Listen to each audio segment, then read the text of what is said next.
Sa mga araw na nakakapag-workout ako, 3 times akong kumakain kasi hindi ko kayang kumain ng enough na protein at calories sa isa o dalawang kainan lang. Kaya para sa aking first meal after workout, ito yung kakainin ko. Ito ay ipapalaman dapat sa lumpia pero hindi na kasi kami gumagamit ng lumpia wrapper. Parehong timpla sa paggawa ng lumpia pero ginagawa na lang namin siyang patty.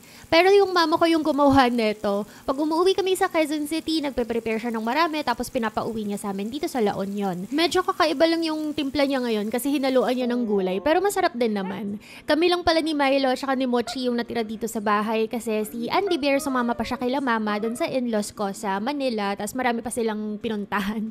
Hindi na ako nakasama kasi walang kasama si Milo dito sa bahay. Ito namang second meal ko, tira-tira lang ito. Yung chicken, yan yung leftover namin nung kumain kami sa Classic Savory. Tapos yung kanin, shirataki rice yan na leftover lang din. Ang tagal na kasi yan sa ref kaya kinain ko na kahit wala ako sa mood kumain ng rice nung time na yan. Kasi ewan ko, baka masira or what, hindi ko alam.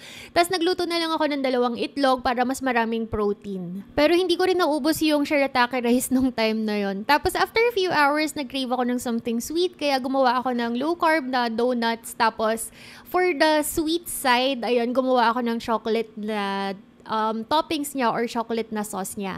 2 lang yung nakain ko dyan ha, tapos niref ko na after. Para naman sa aking dinner, very late na ito. Medyo mukha siyang cat food. Pero ano yan? Itlog yan na 6 na piraso. Tapos tinimplahan ko na. Meron siyang mayonnaise, merong hot sauce, merong salt, pepper, tapos everything but the bagel seasoning. Tapos magdadagdag din ako syempre ng canned tuna.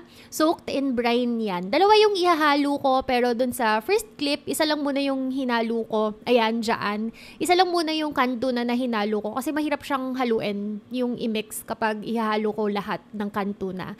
Yung ganon, pero ayun, ito yung high protein meal na ilang buwan ko nang kinakain araw-araw kasi wala lang, ito yung hyperfixation food ko nitong mga nakaraang araw. Paiba-iba lang ako ng timpla. Minsan, hinahaluan ko siya ng cream cheese, tapos minsan, naghahalo ako ng mga kung ano-ano pang seasoning, yung mga ganon.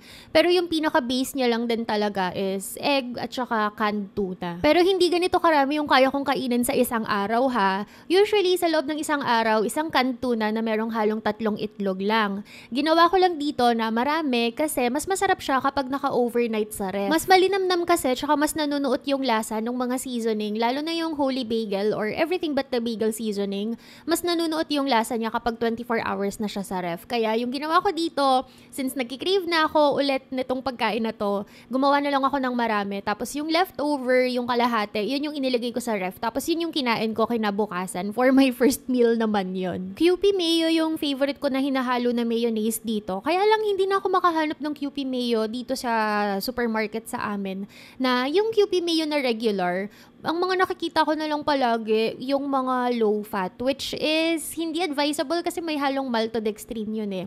Kaya yung hinalo ko na lang dito na mayonnaise is yung homemade mayonnaise na, ayun, gawa ko nung mga nakaraang araw pa. Yun na yung aking last meal, tapos after that, cuddle with Milo, tapos natulog na kami.